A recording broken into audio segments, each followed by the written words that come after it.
حضرت عمر کا اسلام لانا اسلام کے لیے عزت کا ذریعہ بنا اور بلند آواز سے نعرہ تکبیر مکے کی فضاؤں میں بلند ہوا۔ 40 مسلمان جب ہو گئے تو پھر میرے رب نے کہا یا ایھا النبی حسبک اللہ، اے نبی تمہارے لیے اللہ کافی ہے، ومن اتبعک من المؤمنین، اور تمہارے لیے اہل ایمان کافی ہیں۔ حضور علیہ السلام کے حوالے سے ان کی حساسیت اور ان کا جوش و جذبہ اور ان کی غیرت ایمانی دیدنی تھی۔ حضرت شاہ ولی اللہ محدث دہلوی علیہ رحمہ فرماتے ہیں کہ 17 مقامات پہ قرآن مجید میں حضرت عمر کی رائے کے مطابق قرآن نازل ہوا۔ یہ اللہ نے حضرت عمر کو شان عطا فرمائی۔ اور پھر جب حضور علیہ السلام کے وصال کے بعد حضرت عمر سیدنا صدیق اکبر کے وصال کے بعد بھی تخت خلافت پہ بیٹھے، 22,55,000 مربع میل پہ آپ کی حکومت کی حدود پھیل گئی، اور حضرت عمر کی حکومت صرف انسانوں پر نہیں تھی، عمر کی حکومت پانیوں پر بھی تھی، عمر کی حکومت آگ پر بھی تھی، عمر کی حکومت ہواؤں پر بھی تھی، اور عمر کی حکومت دھرتی پر مٹی پر بھی تھی۔ آپ جانتے ہیں کہ مصر کے گورنر نے لکھا کہ یہاں تو عجیب کہانیاں ہیں۔ کیا ہوا؟ کہا کہ دریائے نیل اتنی دیر تک چلتا نہیں جب تک ایک نوجوان لڑکی کو زیورات سے آراستہ کر کے نیل میں ڈالا جاتا ہے، پھر نیل چلتا ہے، اور یہ برسا برس رسم جاری ہے۔ تو حضرت عمر کے پاس جب یہ پیغام پہنچتا ہے تو حضرت عمر نیل کو خط لکھ رہے ہیں، بسم اللہ الرحمن الرحیم، مصر کے نیل کے نام عمر کا خط، اور آگے لکھتے ہیں اے نیل اگر تو اللہ کے حکم سے چلتا ہے تو چل، ورنہ تیری کوئی ضرورت نہیں ہے۔ اور رکا لکھ کر کاسد کو دیا، جا کے یہ دریائے نیل میں ڈال دو۔ اللہ اکبر، جن کے رکے دریا بھی مانتے ہیں، پانیوں پر بھی حکومت ہے۔ اور نیل میں جب وہ رکا ڈالا گیا، نیل ایسا چلا آج تک کبھی رکا ہی نہیں ہے۔ پانیوں پر حکومت، ہواؤں پہ حکومت۔ مسجد نبوی کا ممبر ہے، عمر خطبہ دے رہے ہیں، عراق کے علاقہ نہاون میں جنگ ہو رہی ہے، مدینے سے 1 مہینے کی مسافت ہے، 1 مہینہ مسلسل چلیں تو نہاون آتا ہے۔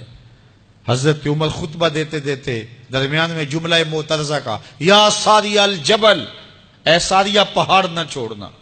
لوگ حیران ہیں کیا ماجرا ہوا کہ ہم سے مخاطبہ ہے، ساریہ نہاون میں ہے، اور کہا ساریہ پہاڑ نہ چھوڑنا۔ 1 مہینے کے بعد جب وہاں سے قاصد آیا، اس نے کہا اللہ نے فتح دے دی۔ کہا کیسے؟ کہا پہاڑ کو چھوڑ کر دشمن پر ٹوٹنے لگے تھے، آگے بڑھنے لگے تھے، ان پر حملہ آور ہونے لگے تھے۔ اچانک عمر کی آواز آتی، پہاڑ کو نہیں چھوڑنا، کیونکہ اگر ہم پہاڑ کو چھوڑ دیتے دشمن پیچھے سے حملہ آور ہونے کے لیے تیار کھڑا تھا۔ تو کہا بس ہم پہاڑ کو اپنی پشت پہ پھیر رکھا، اور اللہ نے اسی دن ہمیں فتح عطا کر۔ ہوائیں بھی ان کا پیغام پہنچاتی ہیں، پانی بھی ان کا حکم مانتے ہیں۔